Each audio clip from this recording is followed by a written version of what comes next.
সরকার কিভাবে এইসব সংস্কার করবেন। প্রায়ই শোনা যায় যে নানাবিধ সংস্কারের কথা, কিন্তু এখানে তো একটা লেজেগোবরে অবস্থা করছে। আপনি দেখেন, দুর্নীতি দমন জন্য একটা কমিশন করা হয়েছে, টিআইবির সভাপতি ডক্টর ইফতেখার আয়োজনকে নিয়ে। তারা যে রিকমেন্ডেশন দেবে যে কিভাবে এই দুর্নীতি দমন কমিশনের যে যারা মেম্বার বা চেয়ারম্যান নিযুক্ত হবেন, তার জন্য একটা প্রক্রিয়া থাকবে। তো সেটা তোয়াক্কা না করে তারা কিন্তু অলরেডি নিয়োগ দিয়ে দিচ্ছেন এক ভদ্রলোককে, যে ব্যক্তিগতভাবে দুর্নীতি করেন না বলেই প্রতীয়মান হয়। যদিও তার সম্পদের হিসাব তিনি দেওয়া উচিত ছিল, দিয়ে তার এই পজিশনে আসা উচিত ছিল, কিন্তু উনি যে দুর্নীতি দমনে ব্যর্থ সেটা তো প্রমাণিত। উনি এক সময় বিমানে ছিলেন, বিমানের ভালো ভালো পোস্টেই উনি ছিলেন, কিন্তু উনি কি সেখানে দুর্নীতি দমন করতে পারছে? পারে নাই। যে বিমানের মতো একটা প্রতিষ্ঠানকে দুর্নীতিমুক্ত করতে পারেন নাই, তিনি সারা বাংলাদেশে কিভাবে দুর্নীতিমুক্ত করবেন? এটা সঙ্গত কারণেই আমাদের সন্দেহ আসে। যে আপনি যে চাঁদাবাজির কথাটা বললেন, চাঁদাবাজি কিন্তু মনে করা হয় যে আমাদের যে বিভিন্ন নিত্য পণ্য, বিশেষ করে আপনার কাঁচা শাকসবজি যেগুলো আছে, তারপরে আপনার বিভিন্ন রকম পণ্য যেগুলো আছে, এগুলোর যে দাম আমাদের কাছে বেড়ে যাচ্ছে, এর জন্য দুটো বিষয়কে, দুটো কারণকে দায়ী করা হয়। একটা হলো চাঁদাবাজি, আর একটা হলো আপনার সিন্ডিকেট। তো চাঁদাবাজি তো দমনে এই সরকার কখনো কি আপনার কাছে মনে হয়েছে তারা কিছু মাত্র চাঁদাবাজি দমন করতে পেরেছে? চাঁদাবাজিটা কি পারছে? তারা কেন পারছে না? আপনি কি মনে হয় কেন পারছে না? না, পারছে না। কারণ কি, এই সরকার যাদের নিয়ে গঠিত হয়েছে তাদের পক্ষে এটা সম্ভব না। আপনি যেমন ধরেন, সম্ভব না মানে কি? তারা কি আসলে নিজেরাই ইনভলভ, নাকি তাদের সেই অ্যাবিলিটি না, নিজেরা হয়তো তারা ওই যে যে ফুটপাতে চাঁদাবাজি হয় তাতে হয়তো তারা হয়তো ইনভলভ না, এটা বোঝা যায়। কিন্তু কিন্তু যে অন্য যে দলগুলি এসে, মানে এখন বেসিক্যালি বিএনপি কে উপরেই অভিযোগ আসছে পত্রপত্রিকায়, আমি নিজে থেকে বলতেছি না, তো আমি জানি কিছু কাহিনী, আমি নিজেও কিছু কাহিনী জানি। বিএনপির চাঁদাবাজির কাহিনীটা কিন্তু আমি বলি আপনাকে, এটা হয়তো গ্রামাঞ্চলে আছে, কিন্তু ঢাকা শহরে কি বিএনপি চাঁদাবাজি করে ফুটপাতে, এমন কোন অভিযোগ আপনি পেয়েছেন? আছে, আছে, অভিযোগ আছে, পত্রপত্রিকায় আছে। আপনার ঢাকা শহরেরটা আছে? ঢাকা শহরেরটাই আছে, আছে। আচ্ছা, চিটাগাং এ সবচেয়ে বেশি, সেখানে যে আপনার শিল্পাঞ্চলে এখানে সেখানে প্রচুর চাঁদাবাজি হচ্ছে। এখন আমার একটা প্রশ্ন, যে শেখ হাসিনাকে, যেটা আপনার ভূমিকায় বললেন, শেখ হাসিনাকে ক্ষমতাচ্যুত করার পেছনে তাকে তাকে এই মানে ক্ষমতাচ্যুত করার পেছনে সবচেয়ে বড় যে কাজটা ছিল, যে সে দুর্নীতিতে আচ্ছন্ন হয়ে গেছিল, দেশ চাঁদাবাজিতে আচ্ছন্ন হয়ে গেছিল, কেউ টাকা ছাড়া চাকরি পেত না, কেউ ব্যবসা করতে পারতো না, এগুলি ছিল তার বিরুদ্ধে সবচেয়ে বড় অভিযোগ। এবং মানুষজন কিন্তু সবাই তাকে ক্ষিপ্ত হয়ে শেষ পর্যন্ত তাকে দেশ ছেড়ে পালাতে এসে বাধ্য হয়েছে। এখন সেই অবস্থার কি পরিবর্তন হয়েছে কিনা? এখন ডক্টর ইউনূস প্রায় বলেন যে আপনারা আমার কথা শুনেন, আপনারা এখন আমি এই দেশটাকে অন্য জায়গায় নিয়ে যাব। এ কথা বললে তো হবে না, এইসব মারফতি কথায় কোনোই কাজ হবে না। তার এখানে যেটা দরকার ছিল কঠিন হাতে দমন করা। কিন্তু এনজিওর যারা আছেন, এনজিও লোকেরা নিজেরাই তো দুর্নীতির সাথে জড়িত থাকেন। আপনি দেখেন যে এনজিও ব্যুরোর মাধ্যমে যারা টাকাটা পান, 50% টাকা রেখে দেয় বিভিন্ন অফিসে, এটা সবাই জানে। সুতরাং তারা ভাউচার করেন, এবং তারা জানেন যে তাদেরকে যদি কেউ ধরে, তাহলে তারা না বলে তাদের কোনো নাই, তারা নিজেরাই দুর্নীতির সাথে জড়িত। যে নিজেরাই দুর্নীতির সাথে জড়িত, সে কিভাবে আরেকজনকে বলবে যে আপনারা দুর্নীতি করতে পারবেন না? এই জায়গায় যে কাজটা করা উচিত ছিল, যে প্রত্যেকটা জেলাতে একটা করে ট্রাইব্যুনাল করা উচিত ছিল, এবং যে শুধু যে চাঁদাবাজ না, আপনি ধরেন এই যে আওয়ামী লীগের এই উপজেলা চেয়ারম্যান বলেন, সেক্রেটারি বলেন, সেন্ট্রাল উপজেলা কমিটির যারা মেম্বার, আপনার ইউনিয়ন যে কমিটির যে মেম্বার বা সভাপতি, তাদের দৌরাত্ম্য শুধু কি চাঁদাবাজি, টেন্ডারবাজি?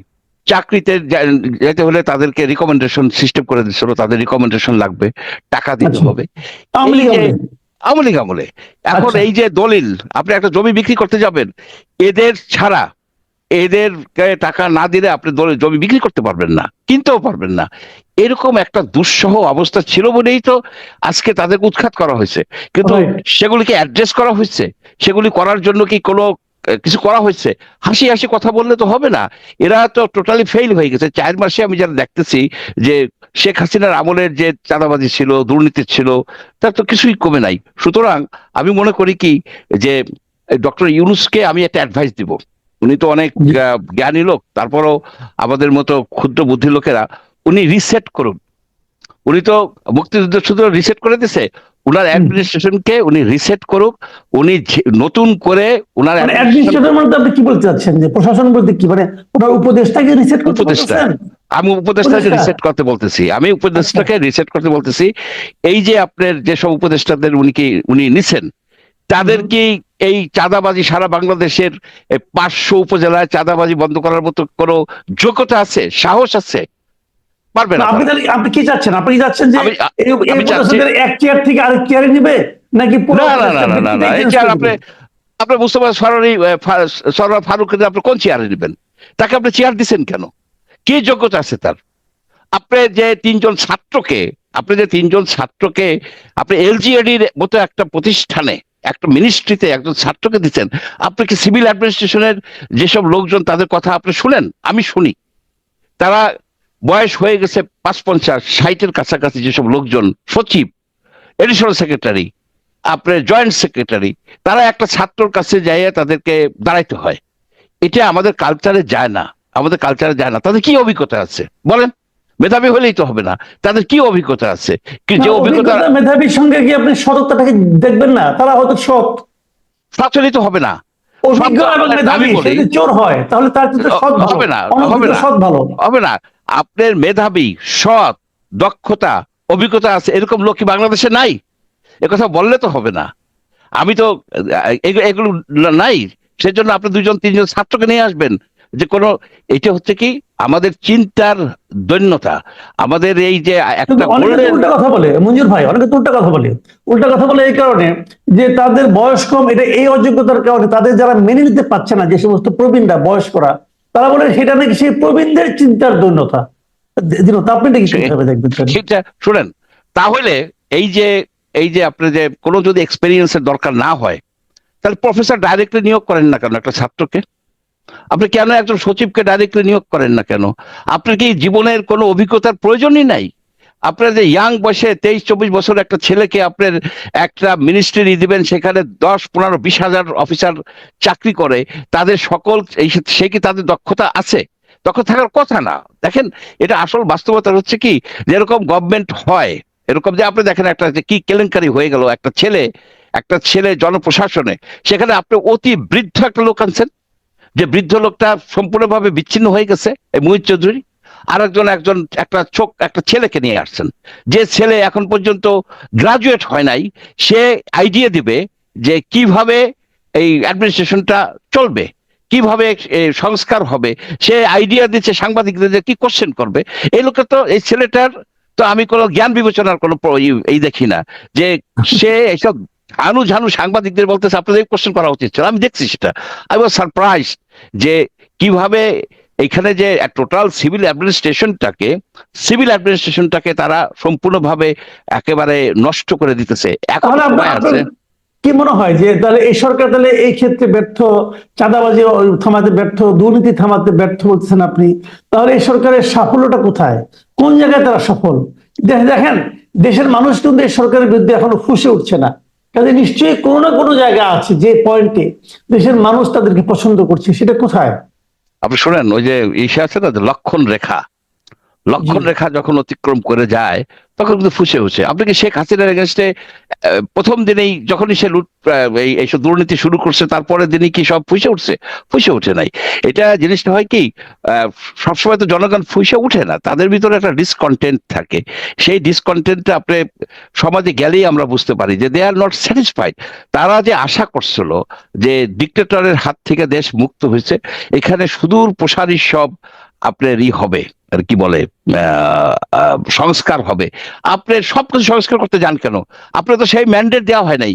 আপনার কার্য পরিধি হচ্ছে আপনি এমন একটা ইলেকশন পদ্ধতি করে দিবেন, যাতে ইলেকশনটা ফ্রি হয়, ফেয়ার হয়, এবং ইলেকশনের পরে এরা যেন প্রভু না হয়ে আসতে পারে, এরা যেন লুটপাট না করতে পারে জনগণের টাকা, সেই ব্যবস্থা আপনি করেন। আপনি কিন্তু আপনি সেটাও তো করতেছেন না। আপনি কি করছেন? ইলেকশন কমিশন সংস্কার করার জন্য বলছেন, কিন্তু আপনি তো একটা ইলেকশন কমিশন করে ফেলছেন অলরেডি। আপনি তো অলরেডি একটা ইলেকশন কমিশন করে ফেললেন। এখানে কি 5 জন থাকবে? এটা কি এটা কি আপনার এই যে সিলেকশন কিভাবে হবে? আপনার শেখ হাসিনার যে আইনটা, যে আইনটাকে সমালোচনা করছে এই এনজিও লোকেরা দিন রাত, যে এই আইনের মাধ্যমে ভালো ইলেকশন কমিশন সিলেক্ট করা যায় না, আপনি তাই করলেন। আপনি এত তাড়াহুড়া কেন? আপনি কেন এত তাহলে তাড়াহুড়া? আচ্ছা, এখন দেখেন আপনি এই যে কথাগুলি বলতেছেন, এই কথাগুলি বলতেছেন আপনি এই সরকারের বয়স 4 মাস শেষ না হতেই, কিন্তু এর মধ্যে ডক্টর ইউনূস নির্বাচনের যে একটা সম্ভাব্য মানে সময়সীমার কথা বলছেন, তাতে মনে হচ্ছে তারা আরো 1.5 বছর মানে দায়িত্বে থাকতে চায়। 4 মাসের মাথায় যদি এই অবস্থা হয়, তাহলে আরো 1.5 বছর তারা কিভাবে থাকবে এটা আমি বুঝতে পারছি না। তাহলে নির্বাচন কি আসলে 1.5 বছর পরে যদি হয়, সেই নির্বাচন নিয়েও কি আর কোনো বিতর্ক হবে কিনা, অথবা সরকারের কি আরো আগে তাদের জনপ্রিয়তা থাকতে থাকতে নির্বাচন দেওয়া উচিত হবে কিনা, আপনি কি মনে করেন? এখানে তো আপনি একটা কথা বল, তাদের তো জনপ্রিয়তা নাই। এই সরকারের কোনো জনপ্রিয়তাই নাই। আপনার তারা তো এটা বুঝতে পারতেছে না যে ধরেন একটা ইলেকশন হবে, কালকে ইলেকশন দিল, বা 2 মাসের মাথায় 6 মাসের মাথায় ইলেকশন দিল, যেভাবে চলতেছে এখানে তো পুলিশকে ঘুষ দেয়া ইলেকশন কিনে নেবে। আপনার পুলিশকে ঘুষ দেয়া, আগে তো পুলিশকে ওসি কে ঘুষ দেয়, ডিসি কে ইনফ্লুয়েন্স করে যে সেটাই হবে। আপনি তো সেই সংস্কার করেন নাই। আপনি কিভাবে ইলেকশন করবেন? না, আমি চাই তার মধ্যে সংস্কার হয়ে যাবে হয়তো। সংস্কার হবে। 4 মাস গেছে, এই 4 মাসে এই চাঁদাবাজরা একবার স্থায়ী হয়ে গেছে, কিন্তু যেখানে যেখানে ওই যে আওয়ামী লীগের সাথে সমন্বয়, অনেক জায়গায় আছে আওয়ামী লীগের সাথে সমন্বয় করে তারা চাঁদাবাজি করতেছে, চাঁদাবাজরা এস্টাবলিশড হয়ে গেছে। এই সকল এই যে আপনার ফেরিঘাটে বলেন, ফেরিঘাট, তারপরে আপনার এই যে বাস স্টেশন, তারপরে হাট বাজার, এগুলি আমি তো গ্রামে যাই, আমি জানি এখন এই যে পর্যন্ত ধরা যাক, এই যে আপনি কথাগুলি বললেন, এটা বলাতে হয়তো সরকারের জ্ঞান চক্ষু উন্মোচিত হলো। না না সরকার হবে না। যদি এখন এখন যদি আপনি আগে কিভাবে হয়তো হতে পারে, যদি হয়, হওয়ার পর তারা যদি চেষ্টা করে, তাহলে তারা কি এটা থামাতে পারবে না আপনার মনে হয়? না না, তারা থামাতে পারবে না। তাদের কারণ কি, সেই ধরনের এই যে 4 মাসের যে তাদের কর্মকাণ্ড আমরা যা দেখলাম, এক একজন এক এক রকমের জিনিস নিয়ে আসছে। একজন পরে আছে সেন্ট মার্টিস নিয়ে, সেন্ট মার্টিস দিয়ে পরে আছে কেন? সেখানে গেলে নাকি, লোক গেলে নাকি ডুবে যাবে। কি উদ্ভট কথা! উনি আছে কি, উনি একটা কোম্পানিকে এই যাতে বিজনেস করতে পারে, ট্যুরিজম, একটা একটা যাদের 3টা জাহাজ আছে, সেই জন্য উনি টেকনাফের ওইটা বন্ধ বন্ধ করে দিয়া উনি ওই টালে আছে, সেন্ট মার্টিনসকে বাঁচাইতে চায়। এই কিন্তু আসল বিষয় হচ্ছে যে একটা কোম্পানিকে উনি বিজনেস দিয়ে দিচ্ছে। এদিকে ঢাকার চারদিকের 4টা নদী যে critical, ecologically critical area declare করা আছে 12 বছর ধরে, এটা নিয়ে কোনো কাজ নাই। ঢাকার লোকের পরিবেশ নিয়ে কোনো দরকার হবে না। এই যে তো নায়িকা তো খই ভাজো, এক একজন এক এক রকমের কথাবার্তা চালাই যাইতেছে, যার ফলে এদের ভিতর কোহেরেন্স নাই। এদের যে অবজেক্টিভটা থাকা উচিত ছিল, যে গণতান্ত্রিক good governance, Democratic governance establish করার জন্য যা যা প্রয়োজনীয় সংস্কার, প্রয়োজনীয় কর্মকাণ্ড, প্রয়োজনীয় রিফর্ম করা দরকার ছিল, সেদিকে এদের কোনো নজরও নাই। হয়তোবা এরা সেটা বুঝতেও পারে না। হয়েছে, আপনি মোটামুটি আমাকে কিন্তু ভয় দেখা দিচ্ছেন, অনেকে হতাশ হয়ে যাচ্ছে আপনার কথা শুনে। তো আপনি আমাকে একটা কথা বলেন, আপনার কি বিবেচনা মনে হচ্ছে যে ইলেকশন তাহলে, আপনি আপনার বিবেচনা এখন যেভাবে চলছে, আপনি সরকারি দিকটা একবার ভাবেন যে ইলেকশন কবে দিলে পরে সরকার সম্মান নিয়ে যেতে পারবে? ইলেকশন যদি সে 5 বছর পরেও দেয় হুম। বা 3 বছর পরেও দেয়, যদি দুর্নীতি দমন না করতে পারে, যদি এই যে দুর্নীতি চলতেছে, চাঁদাবাজি চলতেছে, এগুলি যদি দমন না করতে পারে, ইলেকশন দেওয়ার পরে রেজাল্ট হবে একই রেজাল্ট হবে, শেখ হাসিনার মতো হবে। আর একটা জিনিস আমি বলতেছি, আমি সরকারের সমালোচনা করতেছি, এই যে বিএনপি, এই যে তারেক রহমান প্রায় বলতেছেন যে এটা সেটা আপনারা হন, সে দমন করতে পারতেছে না কেন? তারা তো এখন পর্যন্ত ক্ষমতায় যায় নাই। যদি ক্ষমতায় যায়, ক্ষমতায় যাওয়ার পরে কি হবে? ক্ষমতায় যাওয়ার পরে তো এই এই চাঁদাবাজি তো পাকাপোক্ত হয়ে যাবে। আপনি খোঁজ নেন, আপনার পত্রপত্রিকা স্ক্যান করে দেখেন, যে গত 3 মাসের আমি পত্রপত্রিকা স্ক্যান করে যা দেখে আমার তো ভয়াবহ ইয়ে, জি, পরিস্থিতি মনে হচ্ছে। আমি আপনার যে আমি বুঝতে পেরেছি। আমি বুঝতে নদীগুলির যে পেরেছি। বালু যেভাবে নিতেছে, জি। মানে র্যাম্প্যান্টই হচ্ছে, নদীগুলি দখল হয়ে যাচ্ছে। কে এই করতেছে?